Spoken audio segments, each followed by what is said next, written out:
Olá, sejam bem-vindos ao nosso curso preparatório para o concurso do TJSP. Então vamos lá. Hoje a gente separou aqui algumas questões que têm sido cobradas com maior incidência, mas mais que isso. A nova tendência de cobrança de processo civil para a modalidade de prova de tribunais. Na verdade, essa tendência ela tem sido aplicada em diversos outros concursos e a gente vai desvendar esse monstrinho, beleza? Então, antes de mais nada, eu quero que você que está acompanhando aí hoje, pega uma folhinha de papel, você vai traçar ali exatamente algumas estratégias para a gente começar a resolver. Então, vai lá, pega uma folha de papel para a gente começar não só a responder, mas também para criar mecanismos, criar gatilhos para resolver as questões. A forma de cobrança evoluiu, a forma de cobrança mudou e para isso nós temos que adaptar a nossa modalidade e a forma do estudo. Então a interpretação passa a ser o primeiro ponto. Nós vamos interpretar bem as questões, nós vamos ver o enunciado, nós vamos entender o que a questão está pedindo e aí o conhecimento vai ser derivado daquilo que a gente vai estudando ao longo da nossa caminhada, beleza? Então, sem maiores delongas, eu sei que você já pegou aí o seu caderno, então vem comigo e vamos começar o nosso estudo de hoje. Vamos lá, de olho na tela. Então, primeira questão, né? Então, uma questão recente, 2021. Considerando que o juiz tenha proferido pronunciamento judicial em audiência de conciliação, veja, qual é o momento processual? A audiência de conciliação. Decretando o divórcio da autora e do réu e somente 2 anos depois, outro pronunciamento, julgando procedente o pedido de partilha de bens. É correto afirmar que... Gurizada, o que acontece? Nós temos que separar aqui, primeiro, como eu disse, da nossa tela, né? Vamos pegar e vamos utilizar aqui o nosso caderno e vamos colocar. Vamos fazer uma linha processual. Professor, como que funciona essa linha processual? Esse método do momento para a gente trabalhar. Turma, o processo ele inicia por meio de uma provocação chamada de petição inicial. Isso vocês já sabem, óbvio. E ali o pressuposto nodal, nós vamos falar do artigo 319 do CPC, vai falar dos requisitos, logo em seguida a gente vai falar dos pedidos. Aqui, quando a gente está estudando, vamos lembrar um pouquinho de teoria da ação, você vai falar de legitimidade e interesse de agir, são as condições. Nós temos os elementos que nós vamos falar de partes, causa de pedir e o pedido. Então, isso aqui é o primeiro ponto inicial para a gente começar. Logo em seguida, eu vou ter essa fase aqui que o nosso enunciado falou, que é a audiência de conciliação, artigo 334. Volta para mim aqui rapidinho. Gurizada, essa temática aqui, ela tem sido uma evolução do próprio direito processual, em especial em razão dos direitos humanos, uma primazia do direito de família, na qual o divórcio tem sido concedido antes mesmo do fim do processo. Ué, professor, e existe isso? Tem como fazer essa cisão, essa separação? Gurizada, tem sim. Então nós temos a possibilidade de fazer o divórcio e depois os demais pedidos irão continuar. Ué, professor, como assim? Exato, dessa forma, esse bizu mesmo. Eu faço o divórcio se eventualmente tiver questionamento sobre a partilha, sobre alimentos, o juízo poderá decidir em outro momento. E a partir disso a gente vai começar a esclarecer essa nova tendência. Então, volta aqui para o nosso material, vamos ali na sua folha de papel.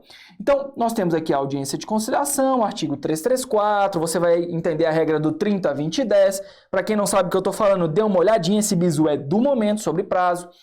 E aqui nós vamos ter a fase de defesa, que vai ser a contestação, e nós vamos falar do artigo 335 e seguintes. Professor, parece uma letra rupestre aqui, um desenho rupestre, né? Esse negócio, realmente a letra é horrorosa, mas o conteúdo é do momento. Então nós temos o artigo 335, tal. E esse negócio aí do pedido? Vamos pegar aqui um exemplo. No nosso caso, a petição inicial, ela está trazendo aqui um pedido inicial de divórcio. E ela está trazendo um outro pedido, um P2, que vai ser o quê? A partilha dos bens. O nosso caso diz que, após a audiência de conciliação, nesse momento aqui, ó, antes do exercício da defesa, neste momento, teve uma decisão. Então, aqui eu tenho uma decisão, um pronunciamento judicial. Por que eu já trouxe essa ideia de decisão? Porque, turma, o artigo 1015,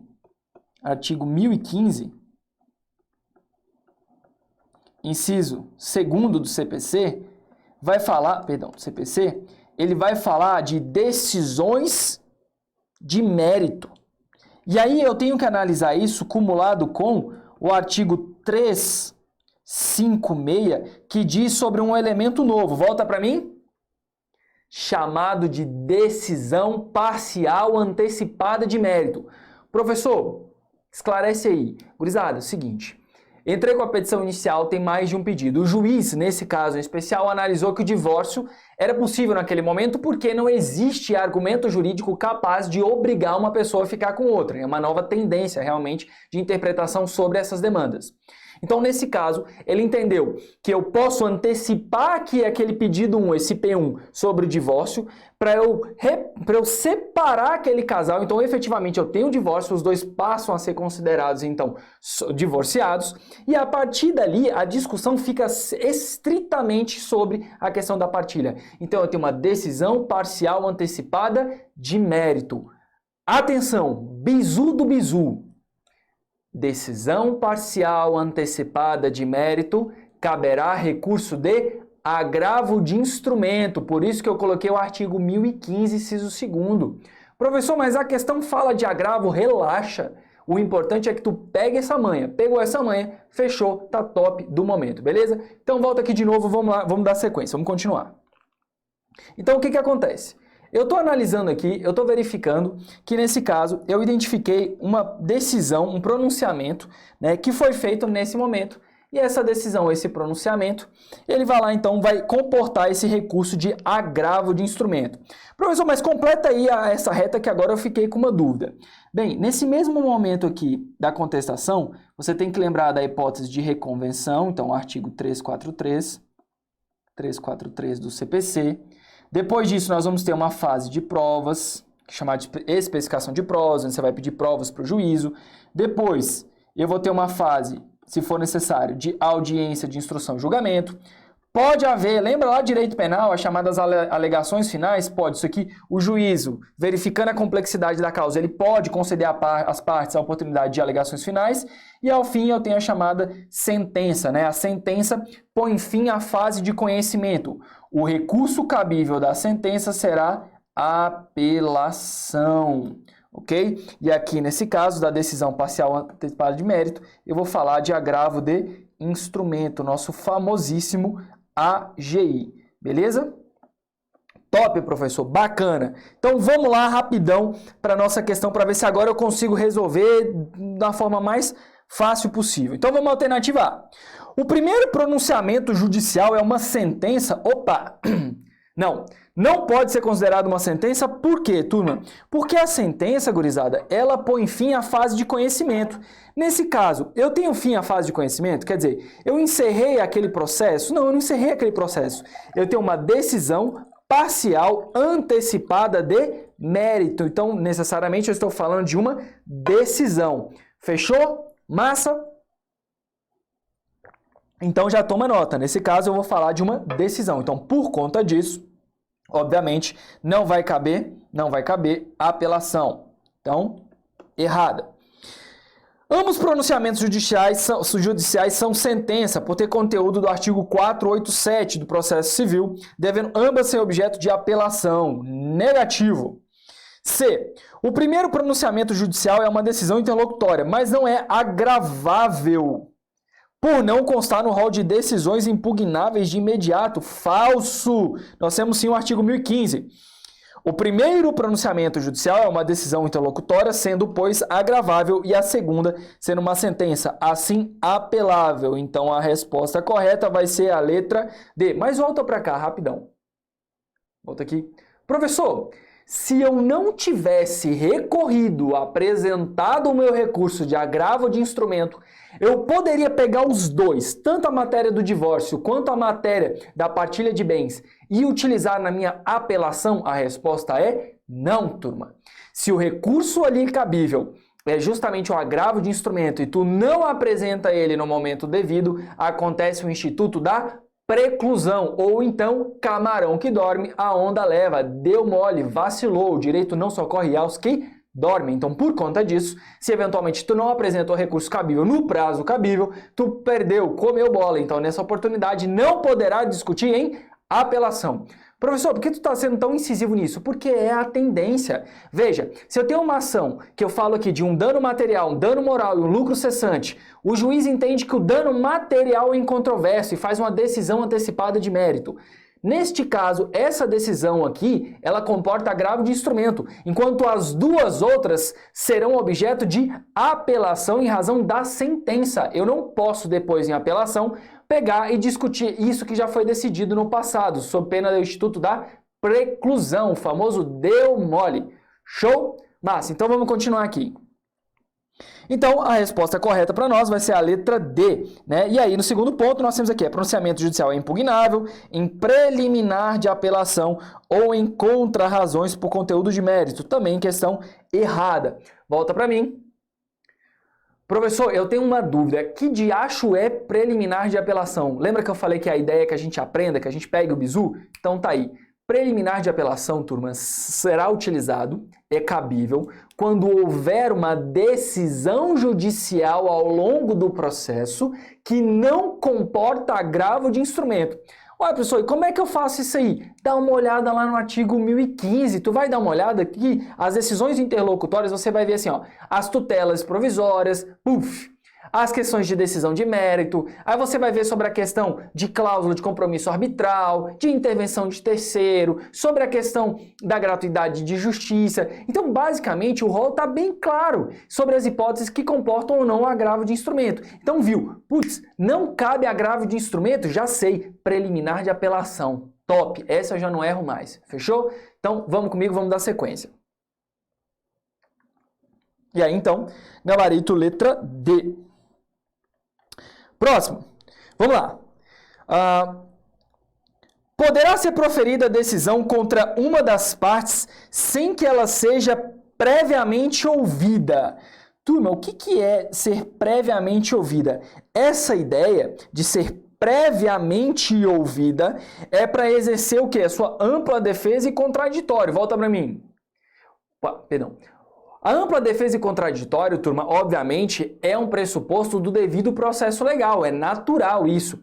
Quando você estiver estudando, por exemplo, processo penal, você vai lembrar que no inquérito são produzidas provas e aí depois o réu vai poder se defender pelo chamado de contraditório diferido ou chamado postergado, porque em um momento posterior ele vai poder apresentar a sua apresentação de defesa, obviamente, né? Agora, veja, será que eu tenho tantas hipóteses aqui no Código de Processo Civil que me permite fazer isso? Vou dar um bizu. Imagina, o professor está morrendo, precisa de uma liminar. Será que você vai ouvir a parte contrária para deferir essa liminar ou você defere a liminar e depois vai ouvir a outra parte? Turma, com relação à urgência, nesse caso, ela é patente. Então, via de regra, essas questões elas estão cobrando muito tutela. Lembra lá do artigo 300. Em especial, essa nossa banca aqui está apaixonada por tutela, então está cobrando muito, tutela antecedente, tutela de evidência. Então pega lá do artigo 300 e seguintes, vai até o 311, 311 para ler duas vezes que a tutela de evidência não está caindo não, ela está despencando. Então bora aqui dar sequência, vem. Opa. Então vamos lá. Como regra, no direito processual civil, o que, professor? Quer dizer que eu vou pegar e decidir sem ouvir inicialmente. Tá certo isso, turma? Claro que não, né? A regra geral é justamente que eu tenha o exercício integral da ampla defesa e contraditório. No caso de concessão de tutela de evidência, olha o que eu falei para vocês aqui, ó, a banca é apaixonada por essa tutela. Você vai lá no artigo 311, você vai ver que tem 4 hipóteses, sendo que somente no inciso 2º e no inciso 3º é que vai competir a hipótese de liminar. Professor, liminar é justamente essa hipótese aí da urgência de pelo menos ouvir ali, de fazer, ouvir só a parte autora mesmo. É isso aí, é aquela ideia de inaudita altera pars, que vocês já ouviram lá no passado. Então, nesse caso, somente esses 2 incisos. B, no caso da concessão de tutela de evidência, quando ficar caracterizado o abuso de direito de defesa ou manifesto próprio de protelar, o propósito protelatório, né? O que seria isso aqui? Isso aqui é o que o inciso 1º fala. Então vamos aqui, volta aqui que eu sei que tutela normalmente sempre dá uma dúvida. Artigo 311, tutela de evidência. Olha o nome da parada, tutela de evidência. Você vai pensar o quê? Professor, isso é concedido quando? Quando tiver evidência de algo. Ah, brincadeira. Exatamente, turma. Pasmem, excelências. É justamente isso. No inciso 1º, você vai falar exatamente sobre essa hipótese, onde uma das partes, ela está criando um tumulto, ela está resistindo ali, justamente para evitar que se tenha devido cumprimento, ou então para evitar que aquele processo caminhe. Então ele está cometendo um abuso, ele está fazendo um ato meramente protelatório. Então o inciso 1º, ele vai falar exatamente sobre essa ideia do abuso. Mas o artigo 311 não elenca o inciso 1º como possibilidade de concessão de liminar. Somente no inciso 2º e o inciso 3º que a gente vai trabalhar. Então vamos falar de contrato repersecutório, vamos falar da formalidade que está imbuída no processo para que eu possa afastar qualquer tipo de arguição quando eu estiver fundado em um entendimento. Então a tutela de evidência, ela merece essa cautela. Se você nunca deu uma lidinha na tutela de evidência, eu vou botar ela daqui a pouco. Mas ó, presta atenção que essa está caindo muito, tá bom? Bora aqui então, vamos continuar. No caso de concessão de tutela de evidência, quando a petição inicial for instruída com prova documental suficiente dos fatos constituídos do direito do autor, a que o réu não opõe a prova capaz de gerar dúvida razoável. Então veja, qual é o bizu dessa questão? Deixa eu ver se eu coloquei aqui o artigo 311. Olha só, veja que neste caso, eu estou falando do inciso 1º e do inciso 4º. O que eu falei para vocês? Que esses dois aqui não competem o quê? Não competem a possibilidade de liminar. Até porque nem poderia, turma, porque se parar para pensar, essa ideia de o réu não opor prova capaz de gerar dúvida, eu vou ouvir in limine sem ouvir a outra parte, obviamente que eu traria ali um problema, né? Quer dizer, eu vou estar de fato sobrepondo o devido processo legal. Então, por conta disso, resposta correta não poderia ser essa daqui. Lembre-se, somente o inciso 2º e o inciso 3º. 311 é batata. D.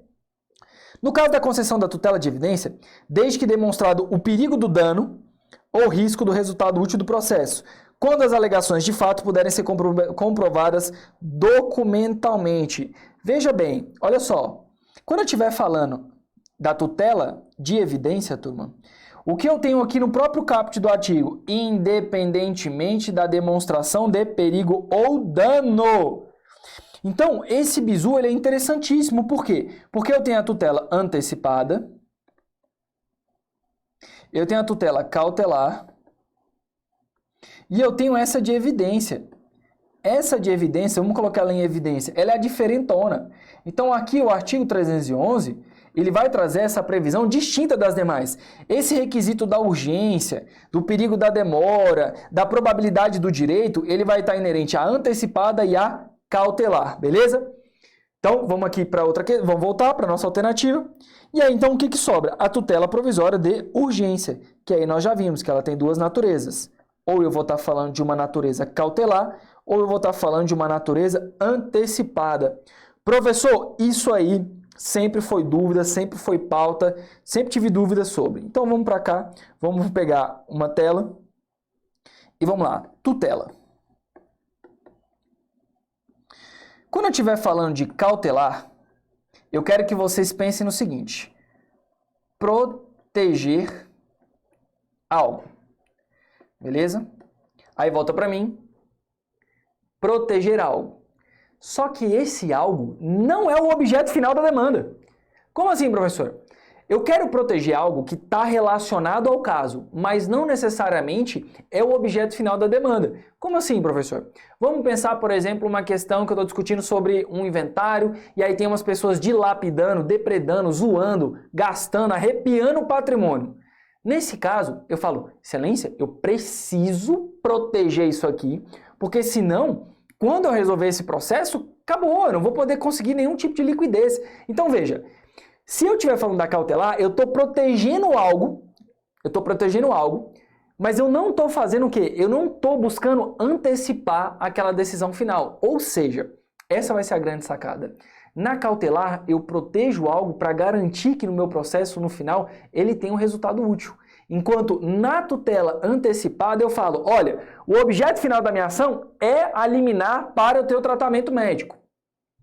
Qual é o pedido, então? Eu quero o devido tratamento. A tutela antecipada, eu quero antecipar os efeitos do mérito, ou seja, eu quero ser, naquele momento, beneficiado por aquilo que eu estou almejando ao fim. Então eu quero ter o tratamento agora, porque senão eu morro, porque se eu morrer, acabou, não tem mais o que fazer. Então eu quero antecipar aquilo que eu estou buscando ao fim do processo. Enquanto a cautelar, eu quero proteger alguma coisa que está atrelado ao meu pedido, beleza? Sacaram isso daí? Top, do momento. Agora vem para cá. Então, antecipada ou chamada de satisfativa, eu quero antecipar os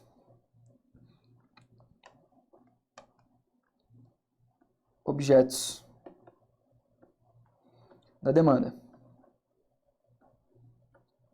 Vamos colocar assim que aí fica bem resumidinho, tá bom?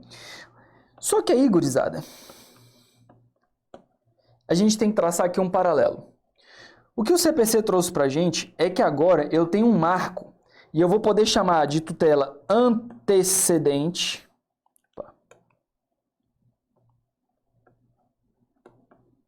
Antecedente. E eu vou poder fazer aqui uma tutela chamada de incidental. O que seria isso? Esse nosso marco aqui, ele vai determinar qual é a nossa natureza. Volta para mim? Show! A tutela antecedente, a questão vai trazer dessa forma para vocês. Vai falar assim: o autor apresenta inicial contendo exclusivamente os pedidos da sua tutela de urgência. Ou o autor se limitou à demonstração dos requisitos da tutela de urgência. A questão ela vai trazer de uma forma bem expressa para você saber se ela é antecedente ou não. Então é basicamente cobrado dessa forma. Trazendo isso daí, com certeza você vai pegar e mandar bem na sua prova se estiver falando de tutela. Eu vou verificar se ela é antecedente ou se ela é incidental. Fechou? Então é assim que vai ser cobrado. Por quê? Porque depois que ele vai lá e defere o juízo, aí ele intima a parte autora, intima e cita a parte contrária, e aí você vai falar sobre estabilização de tutela, coisa que a gente vai ver aqui ainda hoje. Beleza? Top? Então vamos para cá para os exercícios. Vem comigo. Então, a gente conseguiu responder aqui. A resposta correta vai ser a letra E. Show? Massa. Então, gabarito, letra E. Vamos lá. Ó, faça um teste aí, já vi que tem tutela. O juiz recebeu uma petição inicial com pedido de tutela provisória, instruída com prova documental suficiente dos fatos constituídos de direito do autor, a qual o réu não opôs prova capaz de gerar dúvida razoável. A tutela provisória a ser deferida é... Olha que interessante. Tem urgência? Não está falando nada do requisito de urgência aqui. Então, cautelar antecedente, eu quero proteger alguma coisa antes mesmo da formação integral do processo? Também não. Cautelar, proteger alguma coisa ao longo do processo ou na própria petição inicial? Também não. Eu quero antecipar os efeitos finais desse processo, quer dizer, eu tenho aqui o perigo, eu tenho aqui a probabilidade constituída. A questão também não vai falar nada disso. Então, qual que é a resposta correta, turma? Resposta correta, letra B, tutela de evidência. Professor, mas eu estou com dúvida, volta lá para o artigo. Está aqui, ó. Independentemente da demonstração de perigo ou resultado útil ao processo. Top, professor, do momento. Show. E aí, veja, não opôs prova capaz de gerar dúvida. Então, a gente volta aqui, olha lá que interessante. O inciso 4º vai falar exatamente que o réu não opõe a prova capaz de gerar dúvida, fatos constituídos no direito do autor. O que a gente tem aqui então, turma? Que basicamente foi cobrado letra de lei. Então, gabarito, letra B. 4. Vamos lá, vamos verificar aqui essa hipótese diferentona. Recurso. No que pertine ao recurso de embargo de declaração, segundo o qual o regime estabelecido pelo diploma processual vigente, é correto afirmar. Volta para mim. Vamos lá. Embargos de declaração. Já bate um gatilho aqui. Embargo de declaração, artigo 1022. E aí, professor? Lembra? Embargo de declaração, primeira regrinha que tem que vir na cabeça de vocês. Prazo, é exceção do prazo. Normalmente falou recurso, a ideia geral é o quê? 15 dias, embargos. 5, efeito dos embargos de declaração, efeito interruptivo. Que diacho é isso, professor? Gurizada, efeito interruptivo tive lá uma sentença. Essa sentença trouxe ali uma omissão, ou seja, deixou de se manifestar sobre alguma coisa. Tu vai lá e opõe, o verbo é opor embargos de declaração, opôs os embargos de declaração. Você tinha duas hipóteses aqui, ou tu tinhas 15 dias para apelar, ou tu tinhas 5 dias para opor embargo de declaração. Então, se tu preferiu opor o embargo de declaração para sanar essa omissão, ele vai ser destinado ao próprio juiz, então veja, ao próprio julgador. Professor, se for no tribunal, vai ser para a própria turma. Se for para o juiz sentenciante, vai ser para o próprio juiz sentenciante. Ele vai decidir e aí o efeito interruptivo será... Depois que ele decidir, sabe aquele prazo? Nós não gastamos 5. Ao invés de eu pegar e ter só mais 10, eu vou voltar à integralidade do meu prazo. Ou seja, eu vou ter 15 dias para apresentar a minha apelação. Show? Hipótese de cabimento. Quando você tem ali omissão, obscuridade, contrariedade ou erro material. Beleza? Então essas são as quatro hipóteses de cabimento. Mas essa nossa banca já cobrou aqui uma forma interessante de falar sobre o pré-questionamento. O professor já ouviu falar disso. O que é isso? Os embargos de declaração, eles são muito utilizados quando a gente fala de acórdão, né? Então, quando você tem ali um tribunal, o tribunal vai lá e emite uma decisão colegiada chamada de acórdão. Se for uma decisão só do relator, nós vamos chamar de decisão monocrática.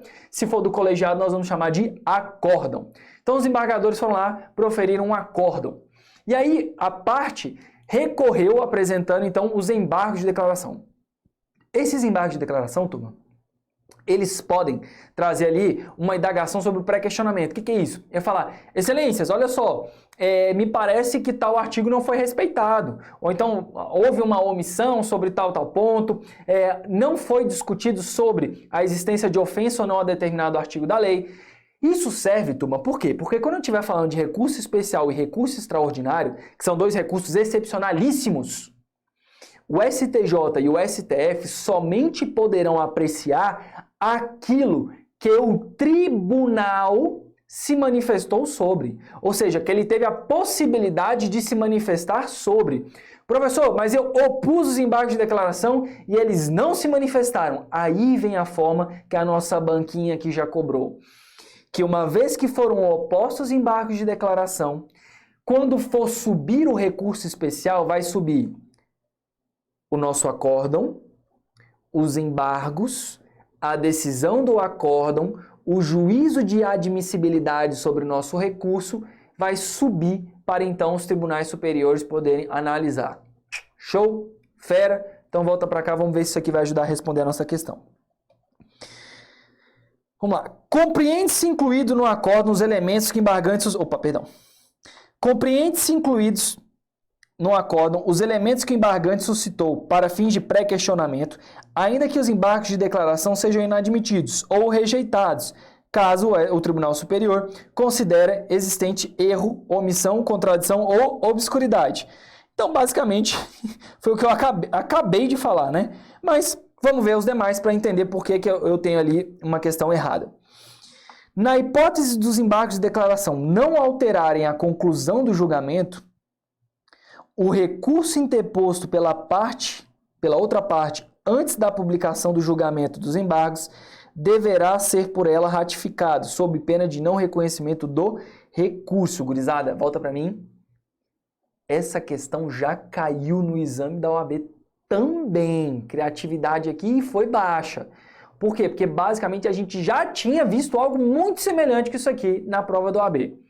Mas é claro, uma hora, eventualmente, a gente vai acabar tendo ali coisas bem similares. Mas o bizu é identificar como não cair nesse pega. O que essa questão está fazendo? O que essa questão está falando? Eu vou desenhar literalmente para a gente pegar e ter esse acesso. Vem aqui para a tela branca. O que essa questão diz é, eu tenho um acórdão.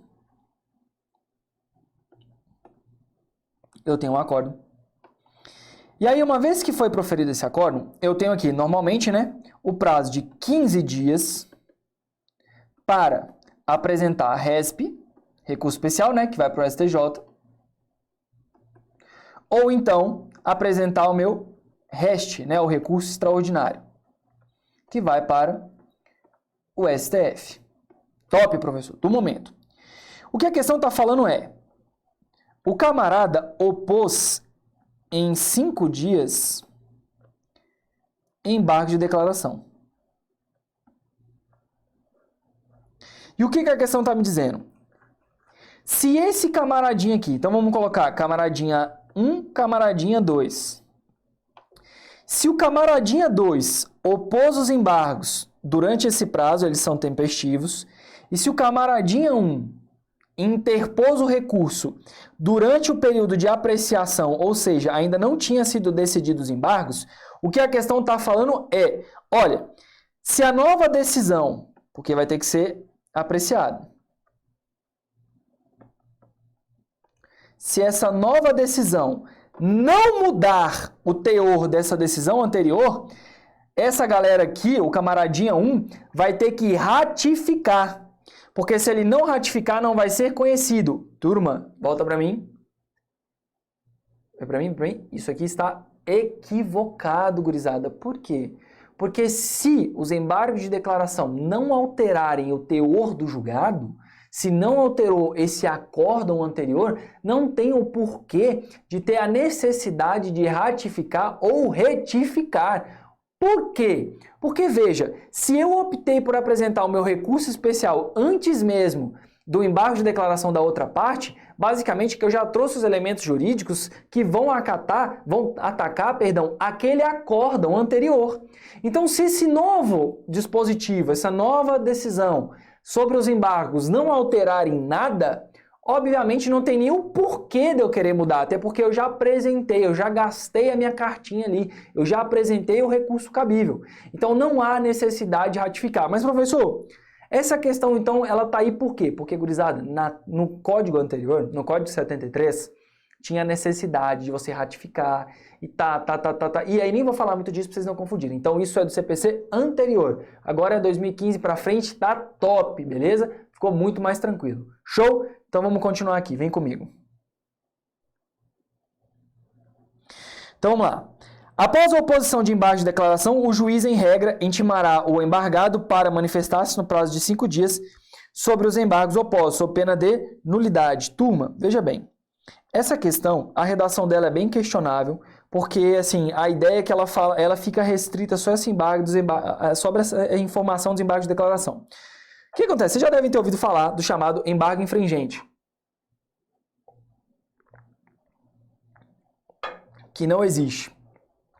Terminar essa questãozinha aqui, ferinha, com vocês. Já falei um montão, né? Peraí, mas vamos lá. Então, quando eu estiver falando dos embargos de declaração, eu tenho que lembrar dessas circunstâncias dos embargos de declaração com efeito infringente, que é o quê? Modificativo do julgado. Então, o que acontece? Eu só vou intimar a parte contrária se os meus embargos tiverem efeito modificativo, tá bom? Então, nesse caso aqui, a redação não ficou muito boa, né? Poderia gerar essa dúvida, mas como a letra A estava top, nesse caso a gente não teria problema. D. Uma vez publicada a sentença, o juiz não poderá alterá-la nem mesmo por embargo de declaração. Turma, ele pode sim. Inclusive, o próprio dispositivo acerca da sentença, professor, onde eu vou ver isso? 485 e seguintes, vai falar sobre a possibilidade do juiz se manifestar sobre sua própria decisão, que vai ser na hipótese de embargo de declaração. E a última, a oposição de embargo de declaração interrompe o prazo para a interposição do recurso principal nos processos que tramitam na justiça comum, mas no juizado especial ocorre a suspensão do prazo. Então, aqui não, a gente estaria trazendo a especificidade. Resposta correta, então, letra A. E aqui está os nossos artigos cabíveis, então, do 1022 para frente. Beleza? Volta para mim. Então, vamos lá. Na nossa última questão, a gente estava falando sobre recurso e aí nós falamos bastante de embargo de declaração, momento processual, efeito infringente e aí nós conseguimos resolver a nossa questão. Então vamos, sem maiores delongas, dar sequência, vamos continuar aí nossos estudos. Vem comigo. Sobre resposta do réu. De acordo com os contornos dados pelo Código de Processo Civil, assinale a alternativa correta. Então, ó, vai falar de contestação, turma, resposta do réu, você vai lá no artigo 335 do CPC e eu vou analisar exatamente todas as questões ali que eu vou poder arguir. Então, eu vou poder falar sobre questões preliminares, questões de mérito, e eu tenho que lembrar do chamado princípio da eventualidade, que quer dizer o quê? Toda matéria de defesa deve ser apresentada no momento da defesa, sob pena de preclusão. Ou seja, se tu não apresentar no momento correto, você poderá ter o prejuízo de não poder apresentar em momento posterior. Então vamos analisar aqui exatamente qual é a nossa alternativa correta. Se o réu alegar na contestação não ser o responsável pelo prejuízo invocado, deverá o juiz extinguir liminarmente o processo com resolução do mérito em seu favor. Volta para mim, volta para mim, volta para mim. Gurizada, se eu estiver falando de arguição de ilegitimidade, não é que o juiz vai pegar e extinguir o processo sem resolução do mérito. Não. Aquele que alega a ilegitimidade deverá falar quem é a parte legítima. E outra coisa, artigo 10º do CPC, vedação da decisão surpresa, vai intimar o autor, então, para se manifestar acerca da legitimidade e depois ele vai decidir. Se eventualmente verificar sobre uma ilegitimidade, haverá a extinção do feito sem resolução do mérito, beleza? Então, letra A, descartado. Vamos continuar. D. É admitida a formação de litisconsórcio na reconvenção, seja ele ativo ou passivo, com a integração de terceiro na demanda. Aqui eu vou estar falando de reconvenção, artigo 343. Também questãozinha que foi cobrada recentemente na prova da OAB, que vai dizer o seguinte: eu posso inserir novas pessoas na reconvenção? Turma, pode, volta para mim aqui rapidão. Pode. Tu podes incluir pessoas na reconvenção, mas o que de acho é reconvenção? É um contra-ataque. Então veja, o autor vai lá, entra com uma ação contra você. Você fala assim, cara, não faz o menor sentido. Que absurdo, na verdade o caboclinho que estava errado. Então para aí. Na verdade, agora eu que vou fazer bagunça aqui. Então eu, que era requerido, passo a ser também autor. Só que nesse caso a gente vai dar outra nomenclatura. Eu vou falar de reconvinte, réu reconvinte e autor reconvindo. Então olha só que interessante. Eu tenho a possibilidade de fazer um contra-ataque. Esse é o Instituto da Reconvenção. A reconvenção, turma, ele tem a mesma estrutura de uma petição inicial. Então, normalmente você faz na própria peça de contestação, você abre um tópico da reconvenção e ela vai ter essa ideia de petição inicial, de poder acrescentar pessoas, de trazer ali uma discussão, porque ela vira propriamente essa natureza de contra-ataque em forma de inicial. As consequências disso são tão interessantes que se eventualmente o autor da ação principal desiste, a reconvenção continua. Se você apresenta só a reconvenção como forma de defesa, não vai incidir aquele efeito da revelia. Por quê? Porque basicamente você está contraditando aqueles fatos apresentados na inicial. Reconvenção recolhe guia, recolhe custas iniciais, beleza? Se tiver gratuidade de justiça, fica dispensado. Professor, cabe reconvenção no juizado especial? Não, caberá pedido contraposto. Show do momento? Então bora continuar. Vamos lá. C. Na hipótese de haver alegação de incompetência absoluta, a contestação deverá ser protocolada junto ao fórum que o réu entende competente. Como assim, gente? Você vai em outro fórum, outra vara para poder apresentar a sua defesa?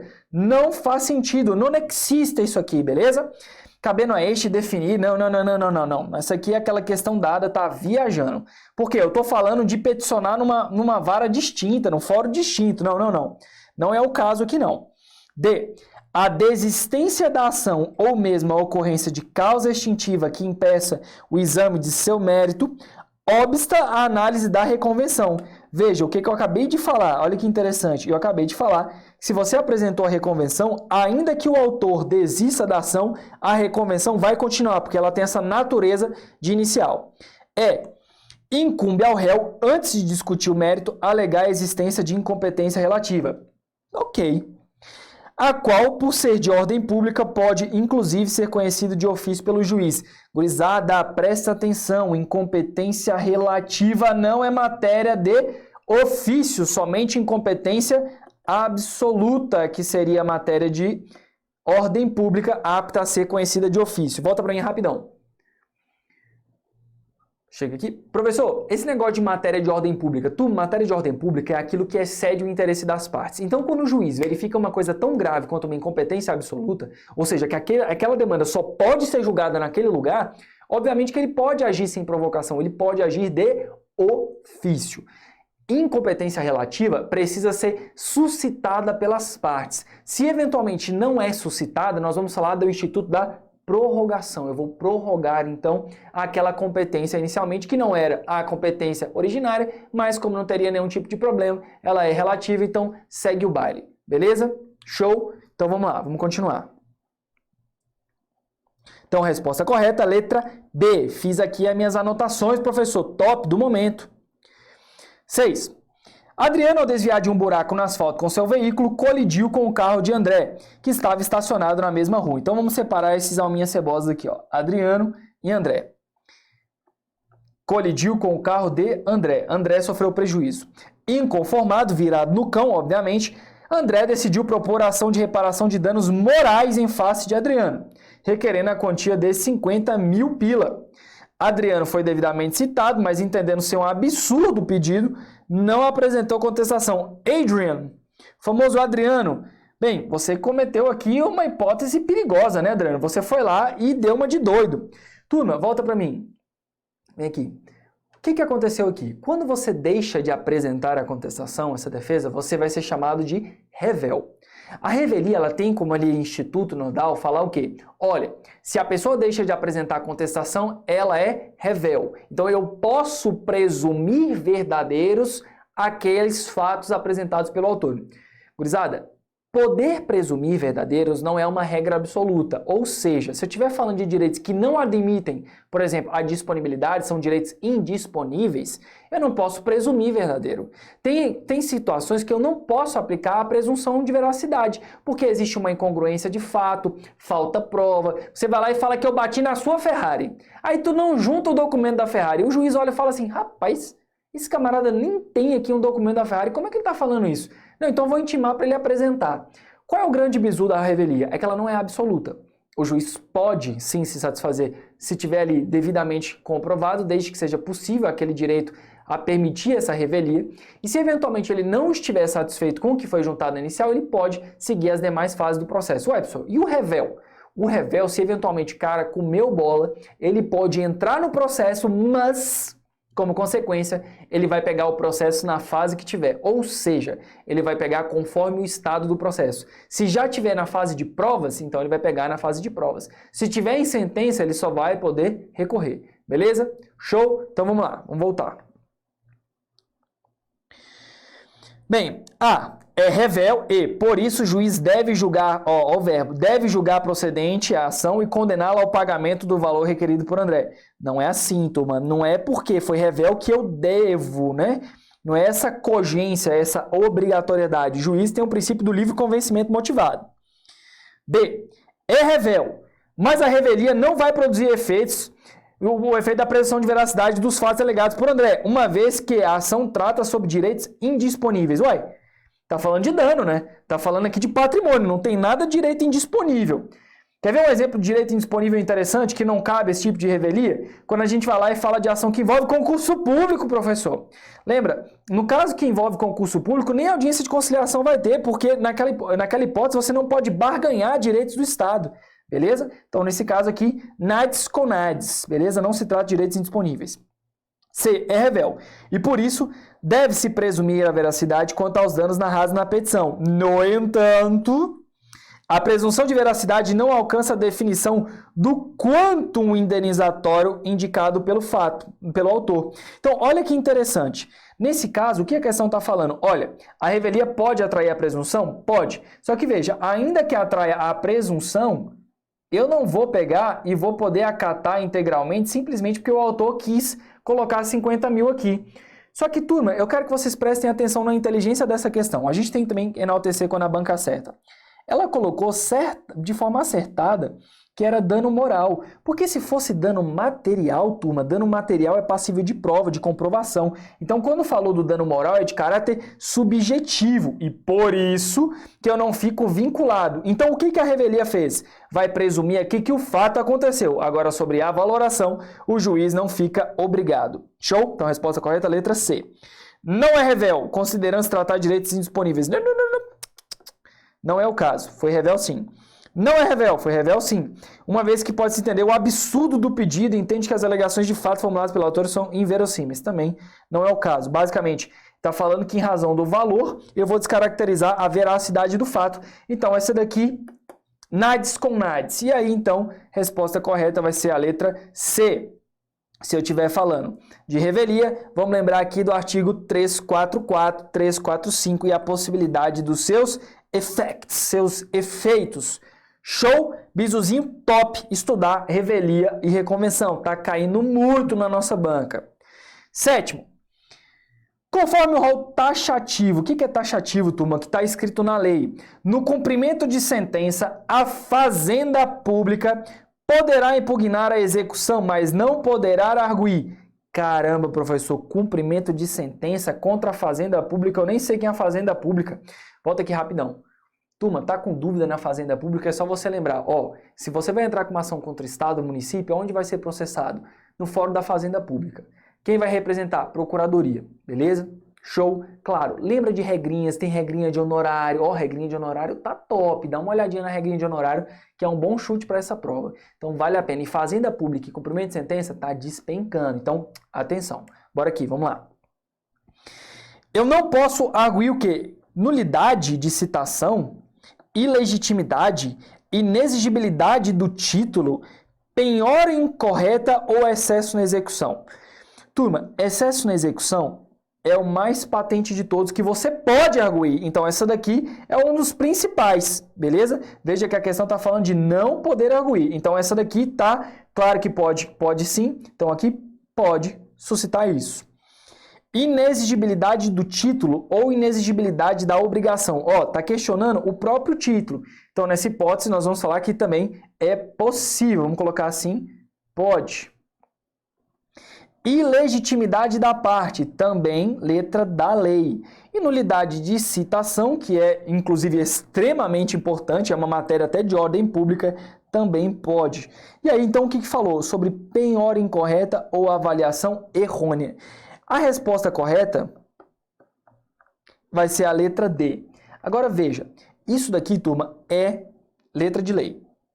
Então, basicamente, o que a gente tem que mapear? Que essa banca tem gostado de cobrar coisas de cumprimento de sentença e questões que são inerentes à fazenda pública. Então, olha o rol taxativo. Qual foi a ideia que a questão aqui trouxe? Ela copiou basicamente a letra da lei. Então, aqui foi, primeira alternativa, segunda alternativa, terceira e a última. Tá vendo? Então veja, você que talvez ali passou batido nisso aqui, nunca tinha prestado atenção, mira aí quais são as hipóteses. Incompetência absoluta ou relativa, excesso, inexigibilidade, ilegitimidade da parte, falta ou nulidade na citação, matéria de ordem pública, ou qualquer causa modificativa ou extintiva da obrigação, como pagamento, novação, compensação, transação, prescrição, desde que posterior ao trânsito em julgado. Tá falando alguma coisa de penhora incorreta, turma? Não. Então, por isso que a questão foi incisiva em falar rol taxativo. Fechou? Massa? Vamos lá, então. Essa era bem letra de lei, né? Um pouquinho mais complicada. De acordo com o CPC, o autor poderá aditar ou alterar o pedido e a causa de pedir. Volta para mim, volta para mim, volta para mim.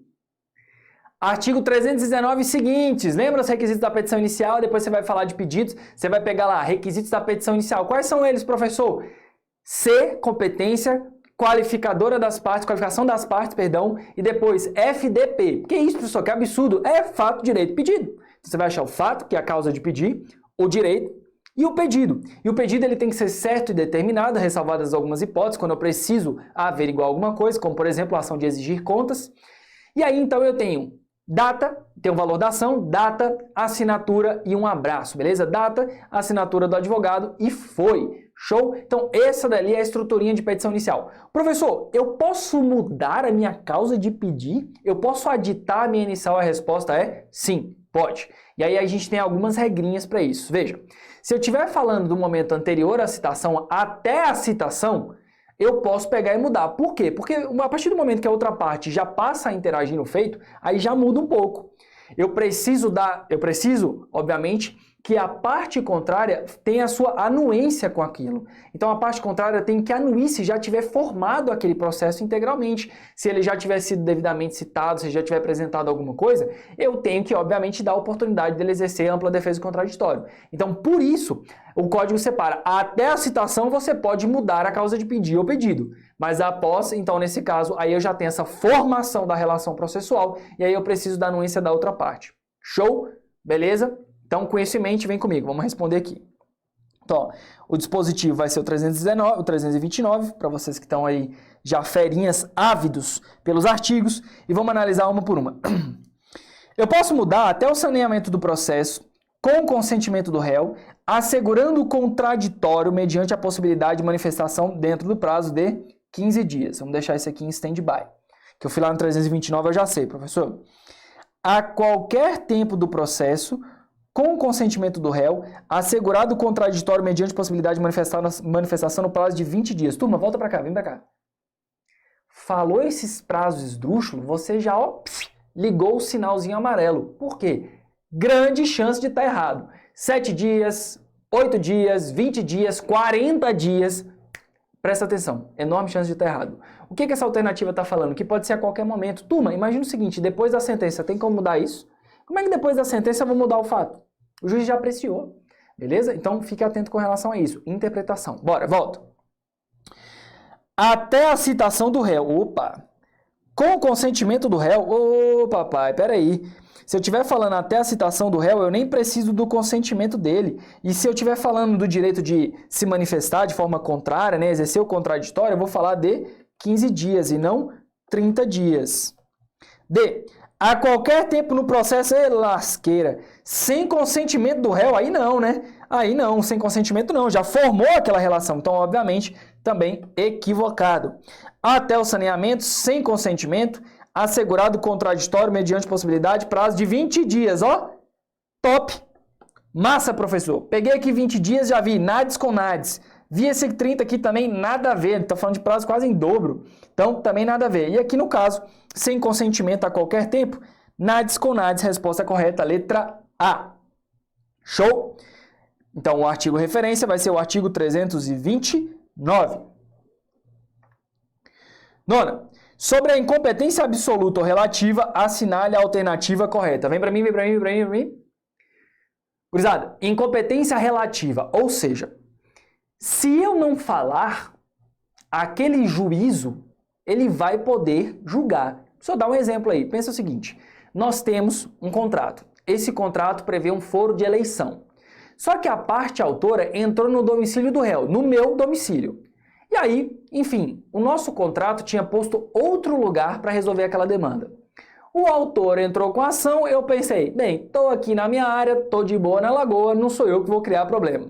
E aí eu vou lá e não apresento uma preliminar na minha defesa, porque lembra do princípio da eventualidade?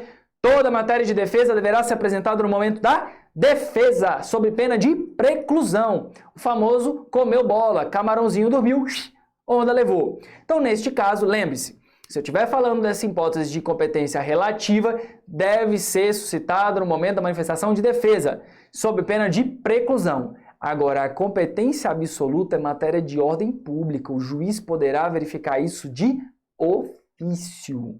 Beleza? Show? Professor, top. Se eventualmente eu não suscitei, como é que chama isso daí juridicamente falando? É o Instituto do Soneca, deu mole? Não. Nós vamos falar de que aquela competência ela vai se prorrogar. Professor, mas se eu fui lá e falei, ó, a competência aqui ela é relativa, top. Veja, naturalmente, nós vamos colocar a regra geral que a competência para julgar vai ser o domicílio do réu. Se eu estiver falando de algumas circunstâncias especiais, eu tenho que analisar se aquilo ali é competência relativa ou absoluta. Então, se eventualmente as partes convencionaram um local distinto, nós vamos falar de derrogação, ou seja, nós convencionamos um local diverso daquele em razão da manifestação de vontade. Turma, bizu top, excelente, eu cobro nas minhas provinhas. O que eu coloco? Eu coloco a exceção da exceção da exceção. A incompetência relativa, via de regra, ela não vai ser matéria de ordem pública. E professor, por que você está falando de via de regra? Que diacho é isso? Porque existe uma exceção da qual o juiz vai pegar e vai poder agir de ofício. Que é o quê? Quando essa escolha do foro eletivo trouxer uma onerosidade excessiva às partes, o juiz poderá agir de ofício. Beleza? Então, isso é uma exceção, de exceção, de exceção, de exceção, que já foi cobrado em diversos concursos. Então, fica atento a esse detalhe, tá bom? Somente nessa hipótese, quando estiver falando de competência relativa, tem sido cobrado bastante, e essa banca já cobrou isso. Então, fica atento a esse detalhe, fechou? Então, vem comigo. Vamos lá. Deverão ser alegados como questão de mérito, ou seja, como objeto da ação? Turma, obviamente não vai ser uma questão de mérito, vai ser uma questão preliminar, prévia, né? Porque eu vou falar de uma questão procedimental, antes de adentrar se tem razão ou não. Lembra, mérito é tem razão ou não. A razão ou não sobre o objeto da ação, né? B. Absoluta pode ser alegada em qualquer tempo ou grau de jurisdição, matéria de ordem pública. Então, a nossa alternativa, a letra B, falou absoluta, então somente aquele juízo pode julgar o caso. A absoluta não pode ser declarada de ofício? Não, gente. A absoluta exatamente é porque excede o interesse das partes. Prorrogar-se-á a relativa se o réu alegar em preliminar. Não, se o réu não alegar em preliminar, aí sim ela vai se prorrogar. Se ele alegar, nesse caso não vai se prorrogar. Relativa não pode ser alegada pelo MP nas causas em que ele atuar. Também errada. Justamente o Ministério Público também tem legitimidade para suscitar tal incompetência. Beleza? Show! Aí, de repente, cai aqui pra gente uma questãozinha bonitinha dessa. Coisa linda de Jesus. Que você bateu o olho e ele falou assim, rapaz, ela tá tão pequenininha que eu achei fera. Vamos lá. Assinale a alternativa em que o recurso possui, em regra, efeito suspensivo, independentemente do pedido da parte. Olha que massa, gurizada. Desses recursos aqui, qual recurso vai ter esse efeito suspensivo de pronto, sem que a parte venha questionar? Nesse caso, turma, o único recurso que vai ser dotado de efeito suspensivo, sem que a parte busque aquilo ali, é o recurso de apelação. Ele tem isso daqui na sua natureza. Então, veja, aqui eu vou ter o efeito interruptivo, aqui eu vou ter um efeito devolutivo mitigado, aqui eu vou ter o efeito regressivo, que é de poder voltar atrás, chamado de efeito regressivo. Então, basicamente, o recurso de apelação, ele é o mais simples. Agora, vamos complicar. Pessoal, mas ele não complicou. Volta para mim aqui. Vamos complicar. Turma, se eu estiver falando de embargos à execução, matéria que essa banca também gosta, nesse caso, os recursos aqui, eles não têm a natureza de serem dotados de efeito suspensivo. E quando eu estiver falando, então, por exemplo, de outras circunstâncias, por exemplo, como alimentos, e você for lá e interpôs o recurso de apelação, ele também não tem efeito suspensivo de pronto. Pode ser concedido, mas ele não tem efeito suspensivo de pronto. Afasta essa regra geral. Tem mais? Tem a decisão que confirma a liminar de urgência, aquela tutela de urgência, a tutela provisória, ela também não é dotada de efeito suspensivo. Então, regra geral, apelação, efeito suspensivo. E os demais podem ter. Falei nessas excepcionalidades, você já bateu o olho e vai falar, ah, rapaz, ó, não vou cair nesse peguinha. Top? Show? Então vem comigo, bora lá. Então, recursozinho de apelação, questãozinha do momento, tava aí, ó, fácil, fácil, mamão com açúcar para vocês. 11. Vamos lá. As hipóteses de direito material para que se configure a desconsideração da personalidade jurídica encontra-se no ordenamento jurídico material. Mas é o Código de Processo... O que é isso aqui, pessoal? Isso aqui, basicamente, a questão está falando o seguinte, ó, tá lá no artigo 50 do Código Civil. É isso que a questão está te falando. Tá lá. Então, e vai ser regularizado, obviamente, pelo Código de Processo Civil 2015, que versa sobre o procedimento para que seja o mesmo instaurado. Misericredo dessa redação aqui. Vamos lá. O que está falando, turma? Está falando que eu entrei com uma petição inicial contra uma PJ. E aí eu fui lá e verifiquei o artigo 50 do Código Civil para verificar se preenche os requisitos para fazer essa desconsideração. Essa desconsideração, turma, essa desconsideração da PJ, da personalidade jurídica, ela tem uma regrinha. Ela vai funcionar aqui em duas linhas, tá bom? Vamos pensar, ó. Se no primeiro momento, logo no início, você na petição inicial pede essa desconsideração da PJ, o julgador vai analisar nesse momento e aí ele vai fazer a composição da relação civil. Agora, você foi lá e apresentou a sua petição inicial. E aí teve sentença e tal. E aí na fase de cumprimento de sentença, você pede aqui, ó, a desconsideração da PJ. Nesse caso, turma, o que que acontece? Vai nasce uma reta processual, que nós vamos chamar isso daqui de incidente. O que que é esse incidente? Esse incidente vai chamar aqueles sócios, ou chamar a empresa, né, que pode ser inversa também, para pegar e se defender sobre essa desconsideração. Decidiu aqui, pau, beleza. Aí então, agora eu passo a inserir aquelas pessoas físicas. Nossa, professor, pelo amor de Deus, que isso, ó, um triângulo aí. Vamos fazer. Não, brincadeira, gente. Vou até apagar aqui para não gerar nenhum trauma, para não lembrar nenhum trauma aí do ensino médio. Vamos colocar assim, ó. Então, uma vez que houve aqui a decisão acerca da desconsideração da personalidade jurídica, eu passo a integrar aquela ação principal e aí ela tramita naturalmente, mas agora para buscar o patrimônio do sócio ou da própria empresa. Fechou? Top? Beleza? Então vamos aqui ver as nossas alternativas. É vedado formular pedido de desconsideração da personalidade jurídica em petição inicial de ação de conhecimento? Acabei de falar para vocês, que não, que você pode fazer sim. Você pode fazer na peça inicial, beleza? Então, vedado. Só não vai gerar um incidente, viu? Se for na petição inicial, não gera incidente. O incidente será instaurado a pedido da parte interessada, tratando-se, portanto, de legitimidade ativa exclusiva. Vem pra mim, vem pra mim, vem pra mim, vem pra mim. Turma, essa questão aqui, ela gerou muita polêmica. Por quê? Porque a parte ou o Ministério Público pode pedir a desconsideração da personalidade jurídica. Então, fala dessa ideia de legitimidade ativa, exclusiva, tem gerado dúvida e gerou dúvida nessa questão justamente porque o que aconteceu? Aí o aluno foi lá e, pô, é isso aqui e tal, fechou, e não leu as demais. Então, lê os demais. Fechou? Top? Então, bora continuar aqui para você ver as demais alternativas. É vedada a realização de instrução probatória durante a tramitação do incidente? Não. É permitido sim a instrução probatória do incidente, porque as partes que vão estar ali dispostas para essa desconsideração poderão sim se defender. Se a decisão que resolve o incidente for proferida por relator, cabe agravo interno. Gurizada, volta para mim aqui rapidão. Olha só, que questãozinha nojenta. Por quê? Porque ela vai sugar de ti não só saber da desconsideração da personalidade jurídica, ela vai te cobrar também sobre recurso. Então vou dar uma regrinha aqui rápida, uma regrinha geral que não é absoluta, lembra? Nada vai ser absoluto. Seguinte, se eu estiver falando de decisão monocrática de relator, ou seja, estou falando de um colegiado, foi lá para o colegiado, o relator decidiu de forma monocrática, já sabe que provavelmente ou essa questão vai trabalhar com algum tipo de agravo, e normalmente esse agravo vai ser agravo de instrumento? Não, agravo interno. Beleza? Lembra, agravo de instrumento, artigo 1015, o rol ali taxativo, o STJ fala que é mitigado.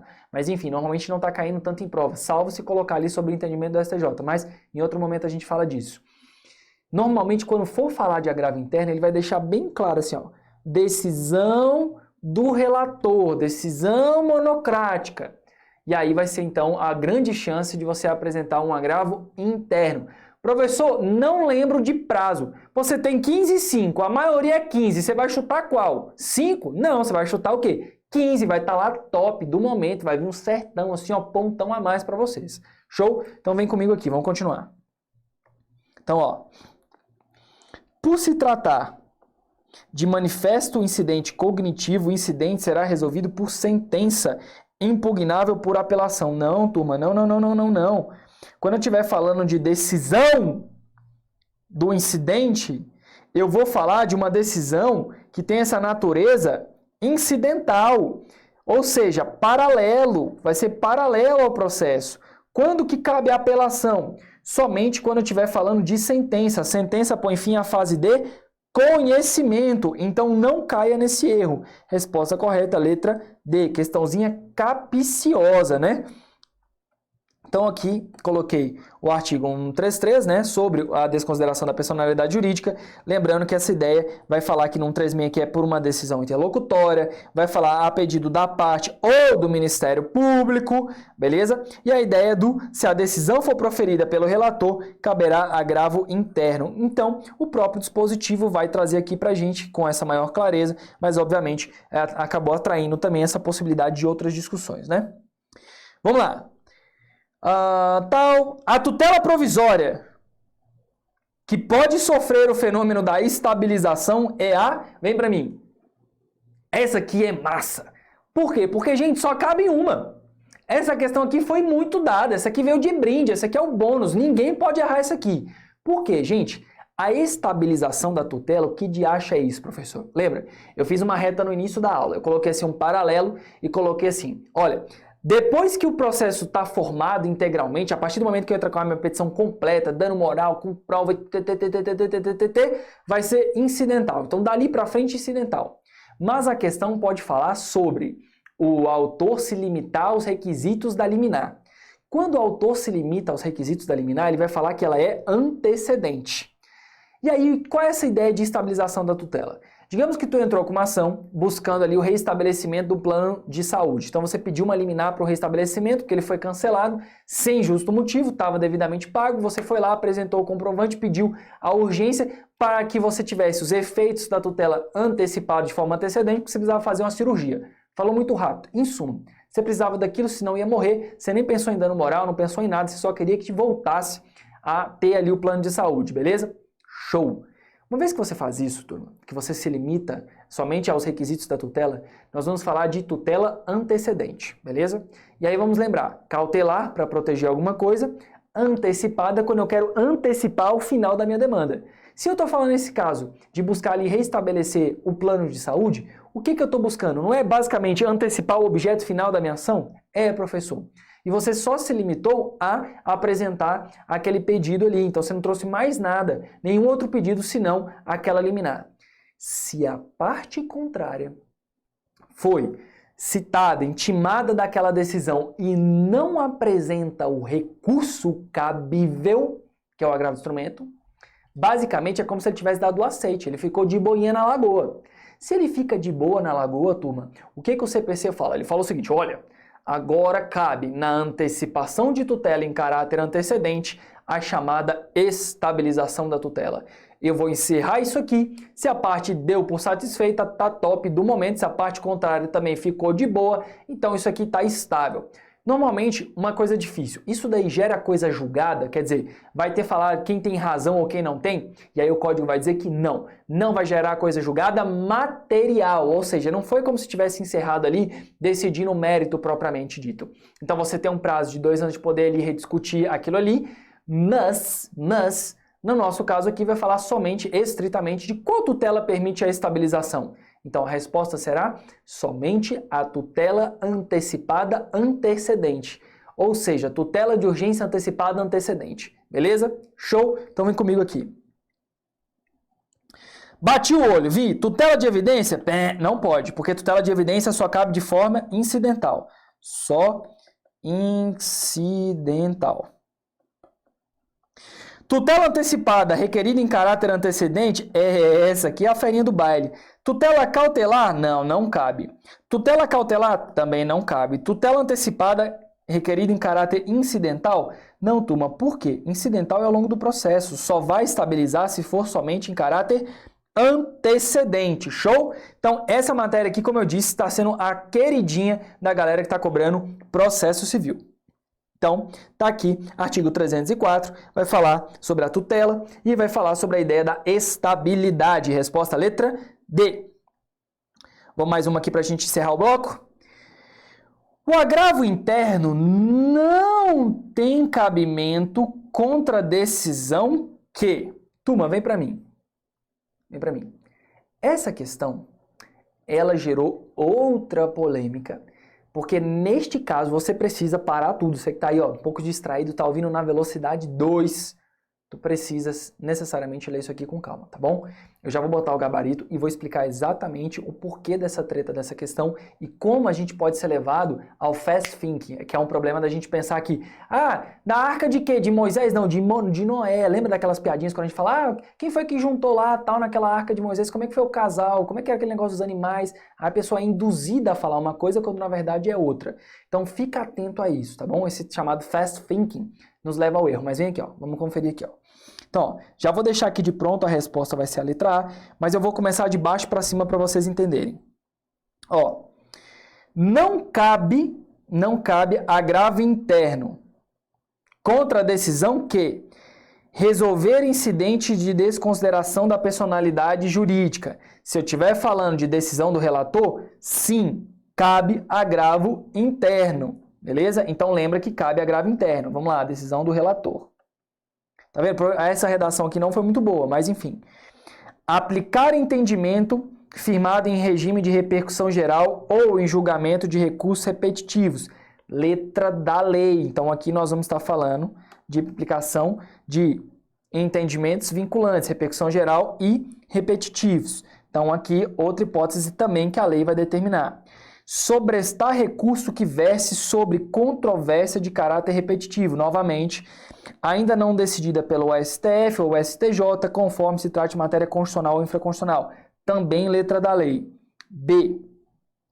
Negar seguimento a recurso extraordinário ou recurso especial interposto contra acórdão que esteja em conformidade com o entendimento do STF ou STJ, respectivamente, exarado no regime de julgamento de recurso repetitivo. Vou colocar um asterisco nisso daqui porque eu vou chamar para mim para explicar. Turma, vem para cá. Essa questão, ela é tão complexa que ela vai trazer várias redações da letra da lei e ainda vai trazer essa hipótese na alternativa B, que vamos traduzir ela, quer dizer o seguinte: o recurso especial e o recurso extraordinário, eles vão ser dispostos a um juízo de dupla admissibilidade. O que é isso, professor? Quando você vai recorrer daquele acórdão que você quer levar para o STJ ou STF, você vai apresentar o recurso especial ou extraordinário destinado ao presidente daquele tribunal que teve ali a apreciação, que fez aquele acórdão. Então vai lá, tal presidente ou vice-presidente. Top, do momento. Esse presidente ou vice-presidente, ele vai analisar e vai fazer um juízo de admissibilidade. O próprio código vai trazer para a gente o seguinte: agravo em recurso especial ou extraordinário, que normalmente é o recurso que nós vamos utilizar para destrancar, que é um recurso que eu vou fazer quando o presidente ou vice-presidente não admite, via de regra, o melhor chute é agravo em RESP ou RE, que é o recurso para destrancar, para ele ser remetido para o Tribunal Superior competente. Só que a letra B já caiu também na OAB e é exceção de exceção de exceção. Nestes casos em especial, nós temos aqui o cabimento de agravo interno quando eu estiver falando desse entendimento de recurso repetitivo. Então está em consonância. Então quando eu fui lá e recorri, basicamente eu estou ofendendo aquele julgamento em recurso repetitivo, se é de recurso repetitivo, que consolidou o entendimento. Então neste caso caberá agravo interno. Isso aqui é o bizu do bizu, e essa banca, ela gosta do agravo interno. Se não me falha a memória, já é a terceira ou quarta vez que a gente fala desse diacho de recurso, beleza? Show? Top? Vamos voltar aqui. Aí vem, deixar de conhecer recurso extraordinário quando a questão constitucional nele versada não tiver repercussão geral. Turma, essa questão gerou um peteco por quê? Porque, veja bem, neste caso, é o presidente que está entendendo que não tem repercussão geral. Não foi o STF ou o STJ que falou que ali não tinha repercussão. Então, basicamente, é o próprio presidente do tribunal que está falando, o presidente ou vice-presidente, que está falando que não tem repercussão penal. Então, ele deixa de conhecer porque ele entende que não tem. Então, quando nós formos ler a letra da lei, nós vamos ver também um inciso primeiro que vai falar que se o STJ já tiver afastado o reconhecimento da repercussão, perdão, o STF já tiver afastado o reconhecimento da repercussão geral. Então, aqui no caso, é o próprio presidente do tribunal, é o próprio presidente do tribunal. Então, ele que está falando que não está presente. Então, qual é o recurso cabível aqui? O recurso aqui vai ser o agravo para destrancar o recurso extraordinário. Essa questão eu reputo nível hard. Essa daqui, com certeza, ela é nível hard. E aí eu coloquei a casca de banana, que é justamente esse ponto. Veja, o inciso primeiro fala, ó, negar seguimento a recurso extraordinário que discuta questão constitucional a qual o STF não tenha reconhecido a existência de repercussão. Então, volta. Deixar de conhecer recurso extraordinário quando a questão constitucional nele não tiver repercussão. Então, quem é que decidiu se tem ou não a repercussão? O próprio tribunal. Então, por conta disso, a alternativa correta foi a letra A. Questão nível hard. Beleza? Então, veja bem que isso daqui, de fato, era uma alternativa que provavelmente ia pegar muito candidato, porque essa é a casca de banana das nossas questões aqui. Turma, então eu vou encerrar esse bloco, beleza? Já fez uma bateria grande de informação, muita aula, muitas questões, e a gente fica por aqui então com esses momentos de resolução de questão, beleza? Então até uma próxima oportunidade, tamo junto! Olá, tudo bem com você? Espero que você tenha gostado aí de um trecho de nossa aula que faz parte do nosso curso de 1000 questões da VUNESP para o concurso do TJ de São Paulo. A gente sabe que trabalhar com as questões da VUNESP faz muita diferença na hora da prova. Não é uma banca como qualquer outra banca. Então você se preparar com um curso genérico que não é focado na banca vai fazer você perder muito tempo e vai chegar na prova e as questões não vão estar lá. Então é muito importante que nessa reta final você faça questões da VUNESP com auxílio dos nossos professores. Dá uma olhadinha no link que está aí abaixo na descrição, que o nosso curso está muito em conta, muito baratinho mesmo. Vai fazer muita diferença na sua prova. Ainda dá tempo. Clica aí no link abaixo. Ah, professor, e se eu quiser só o curso por matéria, dessa matéria que eu acabei de assistir no aulão? O link também vai estar na descrição do vídeo. Então vai lá, arrebenta nessa prova do TJ de São Paulo. Mas não esquece, questões da VUNESP fazem muita diferença na sua preparação.